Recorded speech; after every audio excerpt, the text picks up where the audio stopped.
परमेश्वर के दैनिक वचन। 5 प्रकार के लोग। मैं परमेश्वर के संबंध में उसके अनुयायियों की समझ और उसके धार्मिक स्वभाव के संबंध में उनकी समझ और अनुभव के अनुसार उनका विभिन्न श्रेणियों में वर्गीकरण करूंगा, ताकि तुम लोग उस अवस्था को जान सको जिसमें तुम लोग वर्तमान में हो, और साथ ही तुम लोग अपने वर्तमान आध्यात्मिक कद को भी जान सको। लोगों के परमेश्वर संबंधी ज्ञान और उसके धार्मिक स्वभाव की उनकी समझ के अनुसार लोगों की विभिन्न अवस्थाओं और उनके आध्यात्मिक कद को सामान्यतः 5 प्रकारों में बांटा जा सकता है। इस विषय को अद्वितीय परमेश्वर और उसके धार्मिक स्वभाव को जानने के आधार पर प्रतिपादित किया गया है। इसलिए निम्नलिखित विषय वस्तु को पढ़ते हुए तुम लोगों को ध्यानपूर्वक ये पता लगाने की कोशिश करनी चाहिए कि तुम्हारे अंदर परमेश्वर की अद्वितीयता और उसके धार्मिक स्वभाव के संबंध में वास्तव में कितनी समझ और ज्ञान है, और फिर तुम्हें इसका उपयोग ये आंकने के लिए करना चाहिए कि तुम लोग वास्तव में किस अवस्था में हो, तुम लोगों का आध्यात्मिक कद वास्तव में कितना बड़ा है, और तुम लोग वास्तव में किस प्रकार के व्यक्ति हो। पहला प्रकार, कपड़े में लिपटे हुए नवजात शिशु की अवस्था। कपड़े में लिपटे हुए नवजात शिशु से क्या तात्पर्य है? कपड़े में लिपटा हुआ नवजात शिशु एक ऐसा शिशु है जो संसार में अभी आया ही है। एक नया जन्मा बच्चा होता है। ये तब होता है जब लोग बिल्कुल अपरिपक्व होते हैं। इस अवस्था के लोगों में परमेश्वर में विश्वास के मामलों को लेकर मूलतः कोई जागरूकता और चेतना नहीं होती। वे हर चीज के बारे में भ्रमित और अनजान होते हैं। हो सकता है इन लोगों ने लंबे समय से परमेश्वर पर विश्वास किया हो, या हो सकता है बहुत लंबे समय से बिल्कुल भी न किया हो, किंतु उनकी भ्रम और अज्ञानता की स्थिति और उनका वास्तविक आध्यात्मिक कद उन्हें कपड़े में लिपटे हुए एक नवजात शिशु की अवस्था के अंतर्गत रखता हो। कपड़े में लिपटे हुए एक नवजात शिशु की स्थितियों की सटीक परिभाषा इस प्रकार है। इस प्रकार के लोगों ने चाहे कितने भी लंबे समय से परमेश्वर में विश्वास किया हो, वे हमेशा नासमझ, भ्रमित और सरल चित्त होंगे। वे नहीं जानते कि वे परमेश्वर में क्यों विश्वास करते हैं, ना ही वे ये जानते हैं कि परमेश्वर कौन है या कौन परमेश्वर है। यद्यपि वे परमेश्वर का अनुसरण करते हैं, फिर भी उनके हृदय में परमेश्वर की कोई सटीक परिभाषा नहीं होती, और वे ये तय नहीं कर पाते कि वे जिसका अनुसरण करते हैं वो परमेश्वर है या नहीं। और इसकी तो बात ही छोड़ दो कि उन्हें सच में परमेश्वर पर विश्वास और उसका अनुसरण करना चाहिए या नहीं। इस प्रकार के व्यक्तियों की यही वास्तविक स्थिति है। इन लोगों के विचार धुंधले होते हैं। और सरल शब्दों में कहूं तो उनका विश्वास गड़बड़ होता है। वे हमेशा संभ्रम और शून्यता की स्थिति में रहते हैं।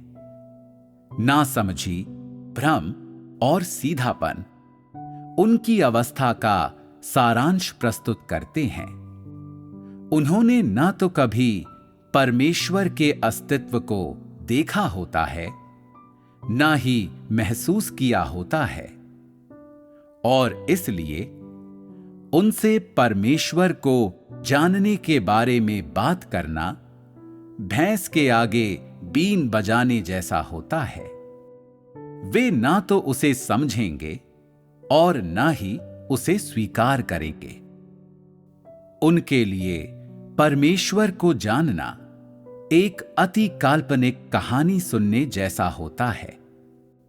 हो सकता है कि उनके विचार धुंधले हों, लेकिन उन्हें पक्का यकीन होता है कि परमेश्वर को जानना पूरी तरह से समय और श्रम की बर्बादी है।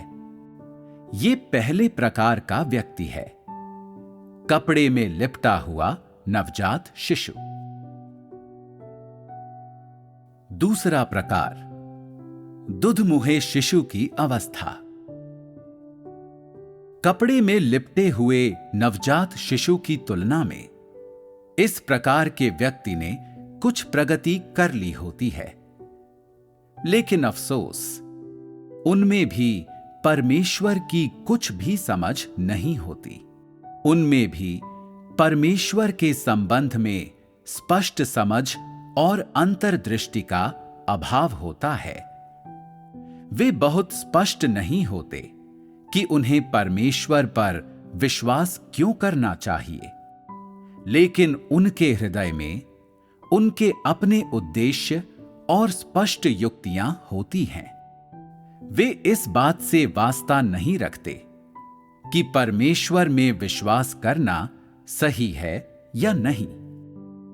परमेश्वर में विश्वास करने के जरिए वे उसके अनुग्रह का आनंद उठाने, खुशी और शांति प्राप्त करने, आरामदेह जिंदगी बिताने, परमेश्वर की देखभाल एवं सुरक्षा का आनंद लेने और परमेश्वर के आशीषों के अधीन जीवन बिताने के उद्देश्य और प्रयोजन पूरे करना चाहते हैं। वे इस बात से मतलब नहीं रखते कि वे किस हद तक परमेश्वर को जानते हैं। उनमें परमेश्वर की समझ प्राप्त करने की कोई उत्सुकता नहीं होती, और ना ही वे इस बात से वास्ता रखते हैं कि परमेश्वर क्या कर रहा है या वो क्या करना चाहता है। वे केवल आंख मूंद कर उसके अनुग्रह का आनंद उठाने तथा ज्यादा से ज्यादा उसके आशीष प्राप्त करने का प्रयास करते हैं। वे वर्तमान युग में 100 गुना और आने वाले युग में शाश्वत जीवन प्राप्त करना चाहते हैं। उनके विचार, वे स्वयं को कितना खपा सकते हैं, उनकी भक्ति और साथ ही उनका कष्ट उठाना, सभी के पीछे एक ही उद्देश्य है, परमेश्वर का अनुग्रह और उसके आशीष प्राप्त करना। उन्हें अन्य किसी भी चीज की कोई चिंता नहीं होती। इस प्रकार का व्यक्ति केवल इस बारे में निश्चित होता है कि परमेश्वर लोगों को सुरक्षित रख सकता है और उन्हें अपना अनुग्रह प्रदान कर सकता है। कहा जा सकता है कि वे इस बात में रुचि नहीं रखते और न ही इस बारे में बहुत स्पष्ट होते हैं कि परमेश्वर मनुष्य को क्यों बचाना चाहता है या परमेश्वर अपने वचनों और कार्य से क्या परिणाम हासिल करना चाहता है। उन्होंने परमेश्वर के सार और उसके धार्मिक स्वभाव को जानने का कभी कोई प्रयास नहीं किया होता। ना ही वे ऐसा करने के लिए रुचि पैदा कर पाते हैं। उनमें इन चीजों पर ध्यान देने की इच्छा का अभाव होता है और ना ही वे इन्हें जानना चाहते हैं। वे परमेश्वर के कार्य, मनुष्य से परमेश्वर की अपेक्षाओं, परमेश्वर की इच्छा या परमेश्वर से संबंधित किसी भी अन्य चीज के बारे में पूछना नहीं चाहते और उनमें इन चीजों के बारे में पूछने की इच्छा का भी अभाव है, क्योंकि उन्हें लगता है कि ये मामले उनके द्वारा परमेश्वर के अनुग्रह का आनंद लेने से संबंध नहीं रखते और वे केवल एक ऐसे परमेश्वर से मतलब रखते हैं जो उनकी व्यक्तिगत रुचियों के साथ सीधे संबंध रखता हो और जो मनुष्य पर अनुग्रह करता हो। उनकी किसी और चीज में कोई रुचि नहीं होती, इसलिए वे सत्य की वास्तविकता में प्रवेश नहीं कर पाते, चाहे वे कितने भी वर्षों से परमेश्वर में विश्वास रखते रहे हों। बिना किसी ऐसे व्यक्ति के जो उन्हें बार बार खिलाता पिलाता रहे, उनके लिए परमेश्वर में विश्वास करने के मार्ग पर बढ़ते जाना कठिन होता है। यदि वे अपनी पिछली खुशी और शांति या परमेश्वर के अनुग्रह का आनंद ना उठा पाएं, तो उनके पीछे हटने की बहुत संभावना रहती है। ये दूसरे प्रकार का व्यक्ति है, वो व्यक्ति जो दुधमुहे शिशु की अवस्था में रहता है। तीसरा प्रकार, दूध छुड़ाए हुए बच्चे या छोटे बच्चे की अवस्था। लोगों के इस समूह में एक निश्चित मात्रा में स्पष्ट जागरूकता रहती है।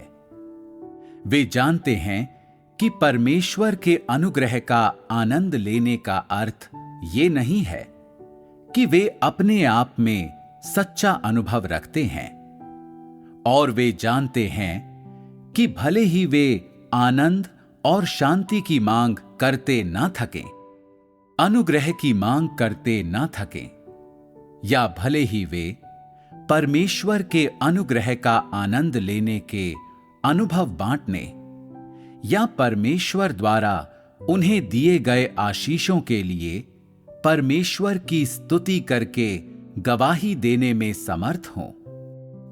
इन चीजों का ये अर्थ नहीं है कि उनमें जीवन है, न ही इनका ये अर्थ है कि उनमें सत्य की वास्तविकता है।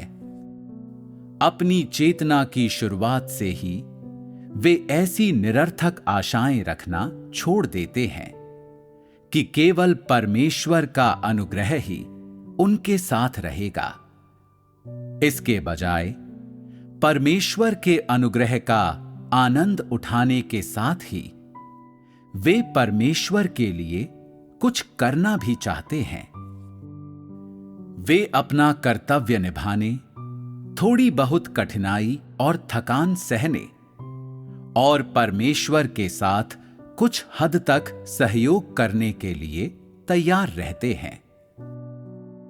किंतु चूंकि परमेश्वर के प्रति विश्वास में उनका अनुसरण बहुत अधिक मिलावटी होता है, चूंकि उनके मन के व्यक्तिगत इरादे और इच्छाएं बहुत ताकतवर होती हैं, चूंकि उनका स्वभाव बेतहाशा दंभी होता है, इसलिए परमेश्वर की इच्छा पूरी करना या परमेश्वर के प्रति वफादार होना उनके लिए बहुत कठिन होता है। इसलिए वे अक्सर अपनी व्यक्तिगत इच्छाओं का एहसास या परमेश्वर से की गई प्रतिज्ञाएं पूरी नहीं कर पाते। वे अक्सर अपने आप को परस्पर विरोधी स्थितियों में पाते हैं। वे परमेश्वर को अधिक से अधिक संतुष्ट करने की उत्कट इच्छा रखते हैं, लेकिन वे अपनी सारी शक्ति का उपयोग उसका विरोध करने के लिए करते हैं और वे अक्सर परमेश्वर से वादे करते हैं, लेकिन फिर तुरंत ही अपने वादे तोड़ भी देते हैं। बल्कि अक्सर वे अपने आप को अन्य परस्पर विरोधी स्थितियों में पाते हैं। वे ईमानदारी से परमेश्वर में विश्वास करते हैं, फिर भी उसे और उससे आने वाली हर चीज को नकारते हैं। वे उत्सुकता से आशा करते हैं कि परमेश्वर उन्हें प्रबुद्ध करेगा, उनकी अगुवाई करेगा, उनकी आपूर्ति करेगा और उनकी सहायता करेगा, किंतु वे अपना अलग मार्ग भी खोजते रहते हैं। वे परमेश्वर को समझना और जानना चाहते हैं, किंतु वे उसके करीब आने के लिए तैयार नहीं होते। इसके बजाय वे हमेशा परमेश्वर से बचते हैं और उनके हृदय उसके लिए बंद होते हैं। एक तरफ तो उनमें परमेश्वर के वचनों और सत्य के शाब्दिक अर्थ की सतही समझ और अनुभव होता है, परमेश्वर और सत्य की सतही अवधारणा होती है। दूसरी ओर वे अवचेतन रूप से अभी भी इस बात की पुष्टि या निर्धारण नहीं कर पाते कि परमेश्वर सत्य है या नहीं। न ही वे इसकी पुष्टि कर पाते हैं कि परमेश्वर वास्तव में धार्मिक है या नहीं। वे परमेश्वर के स्वभाव और उसके सार की वास्तविकता भी निर्धारित नहीं कर पाते। उसके सच्चे अस्तित्व की तो बात ही छोड़ दो। परमेश्वर के प्रति उनके विश्वास में सदैव संदेह और गलतफहमियां होती हैं और उसमें कल्पनाएं और अवधारणाएं भी होती हैं। जब वे परमेश्वर के अनुग्रह का आनंद लेते हैं तो अनिच्छा से कुछ ऐसे सत्यों का अनुभव या अभ्यास भी करते हैं जिन्हें वे अपने विश्वास को समृद्ध करने, परमेश्वर में विश्वास करने का अपना अनुभव बढ़ाने, परमेश्वर में विश्वास की अपनी समझ का सत्यापन करने और खुद ही स्थापित जीवन पथ पर चलने के अपने घमंड को संतुष्ट करने और मानव जाति का धार्मिक उपक्रम पूरा करने के लिए व्यवहार्य समझते हैं। साथ ही वे ये चीजें आशीष हासिल करने की अपनी इच्छा पूरी करने, जो एक शर्त का हिस्सा है जिसे वे मानव जाति के लिए अधिक आशीष प्राप्त करने की आशा में लगाते हैं, और अपनी ये महत्वाकांक्षी आकांक्षा और जीवन भर की इच्छा पूरी करने के लिए भी करते हैं कि वे तब तक विश्राम नहीं करेंगे जब तक परमेश्वर को प्राप्त नहीं कर लेंगे। ये लोग परमेश्वर की प्रबुद्धता प्राप्त करने में शायद ही कभी सक्षम होते हैं, क्योंकि आशीष पाने की उनकी इच्छा और इरादा उनके लिए बहुत महत्वपूर्ण होते हैं। उनमें इन्हें छोड़ने की कोई इच्छा नहीं होती और निस्संदेह वे ऐसा करना सहन नहीं कर पाते। वे डरते हैं कि आशीष पाने की इच्छा के बिना, लंबे समय से संजोई इस महत्वाकांक्षा के बिना कि वे तब तक विश्राम नहीं करेंगे जब तक वे परमेश्वर को प्राप्त नहीं कर लेंगे, वे परमेश्वर पर विश्वास करने की प्रेरणा खो देंगे। इसलिए वे वास्तविकता का सामना नहीं करना चाहते। वे परमेश्वर के वचनों या परमेश्वर के कार्य का सामना नहीं करना चाहते। वे परमेश्वर के स्वभाव या सार तक का सामना नहीं करना चाहते।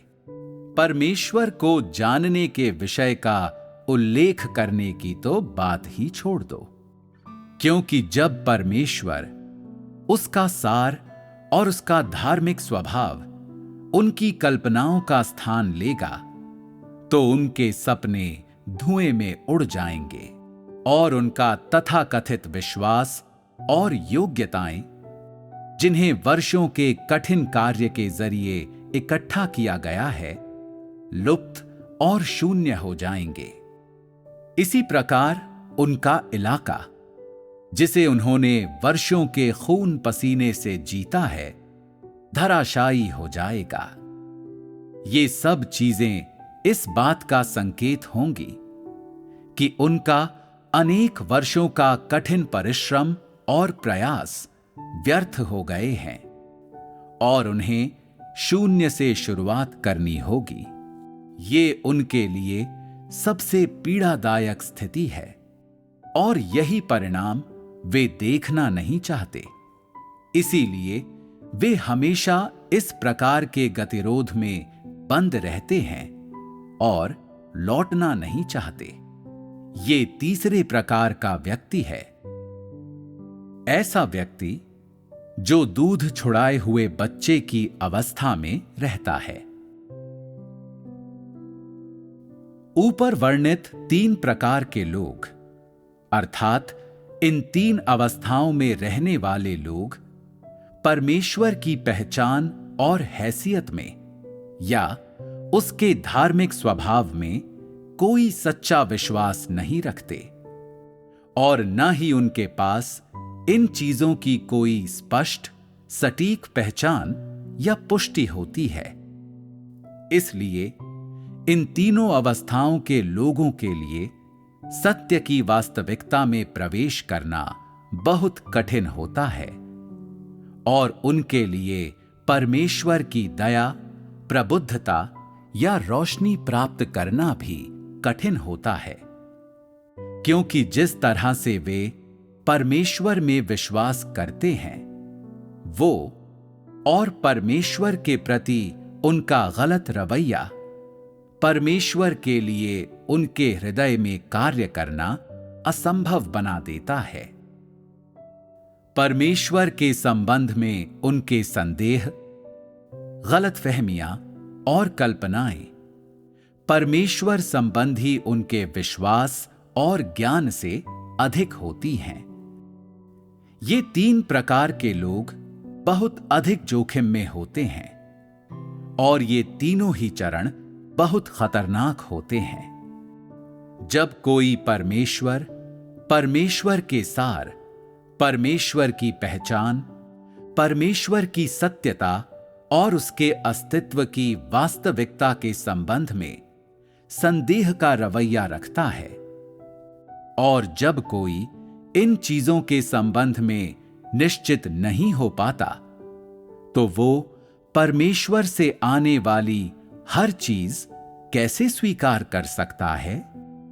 वो कैसे इस तथ्य को स्वीकार कर सकता है कि परमेश्वर सत्य, मार्ग और जीवन है? वो कैसे परमेश्वर की ताड़ना और उसके न्याय को स्वीकार कर सकता है? कोई कैसे परमेश्वर के उद्धार को स्वीकार कर सकता है? इस प्रकार का व्यक्ति परमेश्वर का सच्चा मार्गदर्शन और आपूर्ति कैसे प्राप्त कर सकता है? जो लोग इन 3 अवस्थाओं में हैं, वे परमेश्वर का विरोध कर सकते हैं, परमेश्वर की आलोचना कर सकते हैं, परमेश्वर की निंदा कर सकते हैं या किसी भी समय परमेश्वर को धोखा दे सकते हैं। वे किसी भी समय सत्य के मार्ग को त्याग सकते हैं और परमेश्वर को छोड़ सकते हैं। कहा जा सकता है कि इन तीनों अवस्थाओं के लोग विकट स्थिति में रहते हैं, क्योंकि उन्होंने परमेश्वर में विश्वास के सही मार्ग में प्रवेश नहीं किया होता है। चौथा प्रकार, परिपक्व होते हुए बालक की अवस्था या बचपन। किसी व्यक्ति का दूध पीना छुड़ाए जाने के बाद, अर्थात उसके द्वारा प्रचुर मात्रा में अनुग्रह का आनंद लिए जाने के बाद, वो ये जानना शुरू करता है कि परमेश्वर में विश्वास करने का क्या अर्थ है। वो विभिन्न प्रश्नों को समझने की इच्छा करना शुरू कर देता है, जैसे कि मनुष्य क्यों जीता है, मनुष्य को कैसे जीना चाहिए, और परमेश्वर मनुष्य पर अपना कार्य क्यों करता है। जब ये अस्पष्ट विचार और भ्रमित विचार प्रतिरूप लोगों के भीतर उभरते और मौजूद रहते हैं, तो वे लगातार सिंचन प्राप्त करते हैं और वे अपना कर्तव्य भी निभा पाते हैं। इस दौरान उनमें परमेश्वर के सत्य को लेकर कोई संदेह नहीं रह जाते और उनमें इस बात की सटीक समझ होती है कि परमेश्वर में विश्वास करने का क्या अर्थ है। इस नींव पर उन्हें धीरे धीरे परमेश्वर का ज्ञान होने लगता है और वे आहिस्ता आहिस्ता परमेश्वर के स्वभाव और सार के संबंध में अपने अस्पष्ट विचारों और भ्रमित विचार प्रतिरूपों के कुछ उत्तर प्राप्त करने लगते हैं। अपने स्वभाव और परमेश्वर संबंधी अपने ज्ञान में हुए परिवर्तनों के अनुसार इस अवस्था के लोग सही मार्ग पर चलना शुरू कर देते हैं और वे एक बदलाव के दौर में प्रवेश करते हैं। इसी अवस्था में लोग जीवन पाना शुरू करते हैं। उनमें जीवन होने का स्पष्ट संकेत परमेश्वर को जानने से संबंधित उन विभिन्न प्रश्नों का क्रमिक समाधान है जो लोगों के मन में होते हैं, जैसे कि गलतफहमियां, कल्पनाएं, अवधारणाएं और परमेश्वर की अस्पष्ट परिभाषाएं। और वे न केवल परमेश्वर के अस्तित्व की वास्तविकता पर विश्वास करने और उसे जानने लगते हैं, बल्कि उनके पास परमेश्वर की एक सटीक परिभाषा होती है और उनके मन में परमेश्वर का सही स्थान भी होता है और परमेश्वर का वास्तविक अनुसरण उनके अस्पष्ट विश्वास का स्थान ले लेता है। इस दौरान लोग धीरे धीरे परमेश्वर के प्रति अपनी मिथ्या अवधारणाएं और अनुसरण तथा विश्वास के अपने गलत लक्ष्य और तरीके जान जाते हैं। वे सत्य के लिए लालायित होना, परमेश्वर के न्याय, ताड़ना और अनुशासन के अनुभव के लिए लालायित होना और अपने स्वभाव में परिवर्तन के लिए लालायित होना शुरू कर देते हैं। इस अवस्था के दौरान वे धीरे धीरे परमेश्वर के संबंध में सभी प्रकार की अवधारणाएं और कल्पनाएं त्याग देते हैं और साथ ही वे परमेश्वर के संबंध में अपने गलत ज्ञान को बदलते और सुधारते हैं और उसके संबंध में सही आधारभूत ज्ञान हासिल करते हैं। यद्यपि इस अवस्था में लोगों में मौजूद ज्ञान का एक अंश बहुत विशिष्ट या सटीक नहीं होता, फिर भी कम से कम वे परमेश्वर के संबंध में अपनी अवधारणाएं, गलत ज्ञान और गलतफहमियां त्यागना आरंभ कर देते हैं। अब वे परमेश्वर के प्रति अपनी अवधारणाएं और कल्पनाएं नहीं रखते। वे ये सीखना शुरू करते हैं कि अपनी अवधारणाओं में पाई जाने वाली चीजों को, ज्ञान से प्राप्त चीजों को और शैतान से प्राप्त चीजों को कैसे छोड़ा जाए। वे सही और सकारात्मक चीजों के प्रति समर्पित होने के लिए तैयार होना शुरू कर देते हैं।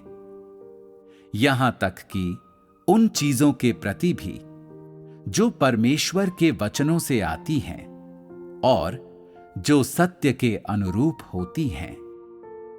वे परमेश्वर के वचनों का अनुभव करने का प्रयास करना, उसके वचनों को व्यक्तिगत रूप से जानना और उन्हें क्रियान्वित करना, उसके वचनों को अपने कार्यों के सिद्धांतों के रूप में और अपने स्वभाव को परिवर्तित करने के एक आधार के रूप में स्वीकार करना आरंभ कर देते हैं।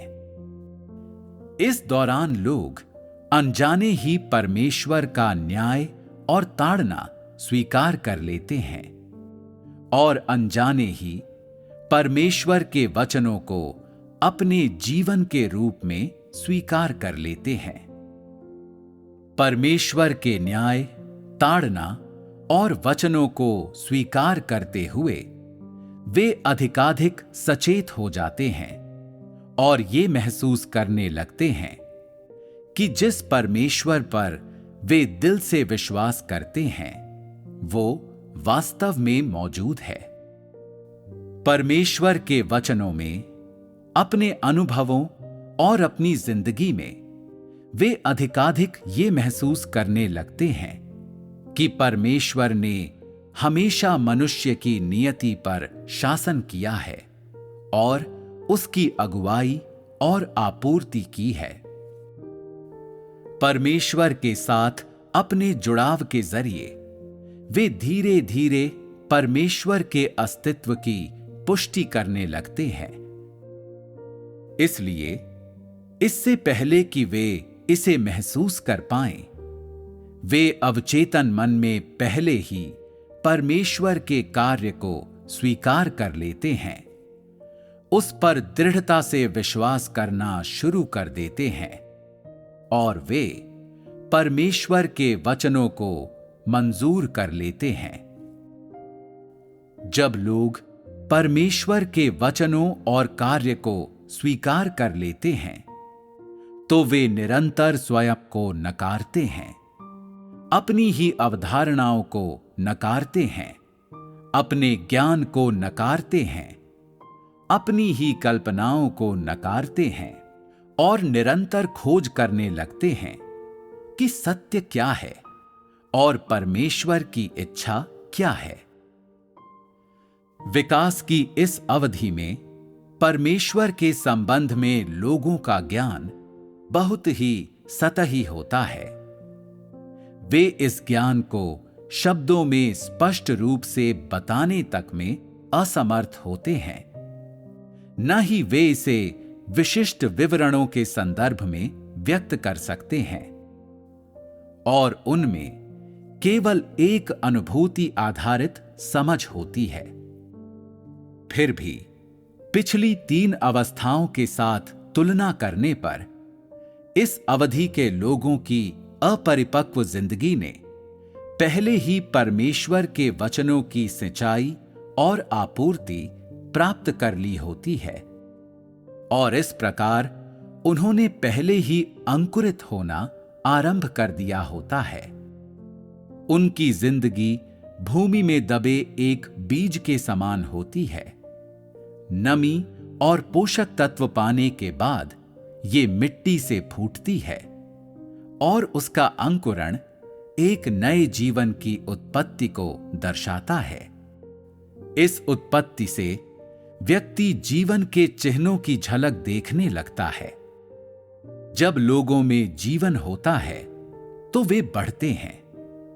इसलिए परमेश्वर में विश्वास करने के सही मार्ग पर धीरे धीरे आगे बढ़ने, अपनी अवधारणाओं को त्यागने और परमेश्वर का मार्गदर्शन प्राप्त करने की इन नींवों पर लोगों की जिंदगी अनिवार्य रूप से थोड़ी थोड़ी आगे बढ़ती है। इस प्रगति को किस आधार पर मापा जाता है? इसे व्यक्तियों द्वारा परमेश्वर के वचनों के अनुभव और उनकी परमेश्वर के धार्मिक स्वभाव की वास्तविक समझ के अनुसार नापा जाता है। यद्यपि प्रगति की इस अवधि में उन्हें परमेश्वर और उसके सार के संबंध में अपने ज्ञान का अपने ही शब्दों में सटीकता से वर्णन करना बहुत कठिन जान पड़ता है। फिर भी लोगों का ये समूह अब परमेश्वर के अनुग्रह के आनंद के जरिए प्रसन्नता प्राप्त करने या परमेश्वर का अनुग्रह प्राप्त करने का अपना प्रयोजन पूरा करने हेतु उसमें विश्वास करने के लिए व्यक्तिपरक ढंग से तैयार नहीं होता। इसके बजाय वे परमेश्वर के वचन के द्वारा जीवन जीने और परमेश्वर के उद्धार का पात्र बनने के लिए इच्छुक होते हैं। इतना ही नहीं, वे आश्वस्त होते हैं और परमेश्वर का न्याय और ताड़ना स्वीकार करने के लिए तैयार रहते हैं। ये प्रगति की अवस्था में मौजूद व्यक्ति का चिन्ह है। यद्यपि इस अवस्था के लोगों को परमेश्वर के धार्मिक स्वभाव का कुछ ज्ञान होता है, किंतु ये ज्ञान बहुत धुंधला और अस्पष्ट होता है। हालांकि वे इसका स्पष्ट रूप से वर्णन नहीं कर पाते, फिर भी उन्हें लगता है कि उन्होंने पहले ही अंतर्मन में कुछ हासिल कर लिया है, क्योंकि उन्होंने परमेश्वर की ताड़ना एवं न्याय के जरिए परमेश्वर के धार्मिक स्वभाव के संबंध में कुछ मात्रा में ज्ञान और समझ हासिल कर ली होती है, किंतु ये सब सतही होता है और ये अभी भी प्रारंभिक अवस्था में ही होता है। लोगों के इस समूह का एक विशिष्ट दृष्टिकोण होता है जिससे वे परमेश्वर के अनुग्रह के साथ व्यवहार करते हैं, जो उनके द्वारा अपनाए जाने वाले उद्देश्यों और उनकी पूर्ति के तरीकों में होने वाले परिवर्तनों में व्यक्त होता है। उन्होंने परमेश्वर के वचनों और कार्यों में मनुष्य से उसकी सभी प्रकार की अपेक्षाओं में और मनुष्य को दिए जाने वाले उसके प्रकाशनों में पहले ही देख लिया होता है कि यदि वे अभी भी सत्य का अनुसरण नहीं करेंगे, यदि वे अभी भी वास्तविकता में प्रवेश करने का प्रयास नहीं करेंगे, यदि वे अभी भी परमेश्वर के वचनों का अनुभव करते हुए उसे संतुष्ट करने और जानने का प्रयास नहीं करेंगे, तो वे परमेश्वर में विश्वास करने का अर्थ खो देंगे। वे देखते हैं कि चाहे वे परमेश्वर के अनुग्रह का कितना भी आनंद उठाते हों, वे अपने स्वभाव को नहीं बदल सकते, परमेश्वर को संतुष्ट नहीं कर सकते या परमेश्वर को नहीं जान सकते। और यदि लोग लगातार परमेश्वर के अनुग्रह के तहत जीवन बिताते हैं, तो वे कभी प्रगति हासिल नहीं कर पाएंगे, जीवन हासिल नहीं कर पाएंगे या उद्धार पाने योग्य नहीं हो पाएंगे। संक्षेप में, यदि कोई व्यक्ति परमेश्वर के वचनों का वास्तव में अनुभव नहीं कर पाता और परमेश्वर के वचनों के माध्यम से उसे जानने में असमर्थ रहता है, तो वो अनंत काल तक एक नवजात शिशु की अवस्था में बना रहेगा और अपने जीवन की प्रगति में कभी एक कदम भी आगे नहीं बढ़ाएगा। यदि तुम सदैव एक नवजात शिशु की अवस्था में बने रहते हो, यदि तुम कभी परमेश्वर के वचन की वास्तविकता में प्रवेश नहीं करते, यदि तुम्हारे पास कभी अपने जीवन के रूप में परमेश्वर का वचन नहीं है, यदि तुम्हारे पास परमेश्वर में सच्चा विश्वास और उसका ज्ञान नहीं है, तो क्या परमेश्वर द्वारा तुम्हें पूर्ण किए जाने की कोई संभावना है? इसलिए जो कोई परमेश्वर के वचन की वास्तविकता में प्रवेश करता है, जो कोई परमेश्वर के वचन को अपने जीवन के रूप में स्वीकार करता है, जो कोई परमेश्वर की ताड़ना और न्याय स्वीकार करना शुरू करता है, जिस किसी का भ्रष्ट स्वभाव बदलना शुरू हो जाता है और जिस किसी के पास सत्य के लिए लालायित रहने वाला हृदय है, जिसके पास परमेश्वर को जानने और उसका उद्धार स्वीकार करने की इच्छा है, तो यही वे लोग हैं जिनके पास वास्तव में जीवन है। ये वास्तव में चौथे प्रकार का व्यक्ति है, परिपक्व हो रहे बच्चे के प्रकार का, वो व्यक्ति जो बचपन की अवस्था में है। पांचवा प्रकार, जीवन की परिपक्वता की अवस्था या वयस्क अवस्था। बार बार के उतार चढ़ावों से भरी प्रगति वाली बचपन की अवस्था का अनुभव करने और उसमें लड़खड़ाते हुए चलने के बाद लोगों का जीवन स्थिर हो जाता है। उनके बढ़ते कदम अब रुकते नहीं और कोई उन्हें रोक पाने में समर्थ नहीं होता। यद्यपि आगे का मार्ग अभी भी ऊबड़ खाबड़ और खुरदरा होता है, लेकिन वे अब कमजोर या भयभीत नहीं होते। वे आगे लड़खड़ाते नहीं चलते या अपनी दिशा नहीं खोते। उनकी नींव परमेश्वर के वचन के वास्तविक अनुभव में गहरी जमी होती है और उनके हृदय परमेश्वर की गरिमा और महानता द्वारा आकर्षित हो चुके होते हैं। वे परमेश्वर के पद चिन्हों पर चलने के लिए, परमेश्वर के सार को जानने के लिए, परमेश्वर के संबंध में सब कुछ जानने के लिए लालायित रहते हैं। इस अवस्था के लोग पहले से ही स्पष्ट रूप से जानते हैं कि वे किस में विश्वास करते हैं और वे स्पष्ट रूप से जानते हैं कि उन्हें परमेश्वर में विश्वास क्यों करना चाहिए और उनके जीवन का क्या अर्थ है। और वे स्पष्ट रूप से जानते हैं कि वो हर चीज जिसे परमेश्वर व्यक्त करता है सत्य है। अपने अनेक वर्षों के अनुभव में वे महसूस करते हैं कि परमेश्वर के न्याय और ताड़ना के बिना व्यक्ति कभी परमेश्वर को संतुष्ट करने या परमेश्वर को जानने में सक्षम नहीं होगा और वास्तव में कभी परमेश्वर के सम्मुख आने में समर्थ नहीं होगा।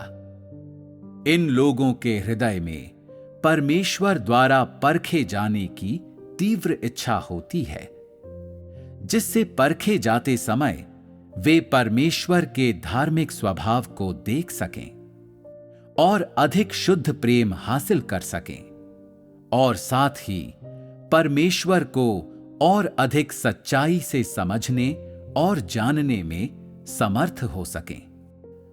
इस अवस्था के लोग नवजात शिशु वाली अवस्था को और परमेश्वर के अनुग्रह का आनंद लेने और रोटी खाकर तृप्त होने की अवस्था को पहले ही अलविदा कह चुके होते हैं।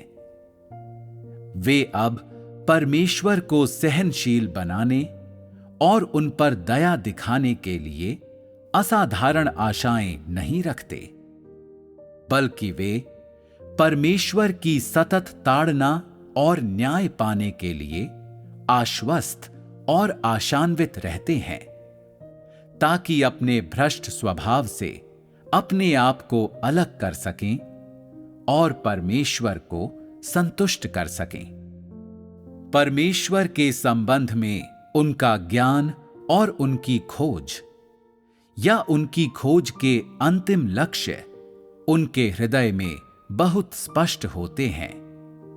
इसलिए अपनी वयस्क अवस्था में लोग अस्पष्ट विश्वास की अवस्था को, उद्धार के लिए अनुग्रह पर आश्रित रहने की अवस्था को, परीक्षणों का सामना न कर सकने वाले अपरिपक्व जीवन की अवस्था को, धुंधलेपन की अवस्था को, लड़खड़ाकर आगे बढ़ने की अवस्था को, उस अवस्था को जिसमें अक्सर चलने के लिए कोई मार्ग नहीं होता, अचानक गर्मजोशी से भर उठने और अचानक ही ठंडे पड़ जाने के बीच डोलने की अस्थिर अवधि को, और उस अवस्था को जिसमें व्यक्ति आंख मूंदकर परमेश्वर का अनुसरण करता है, पहले ही पूरी तरह से अलविदा कह चुके होते हैं।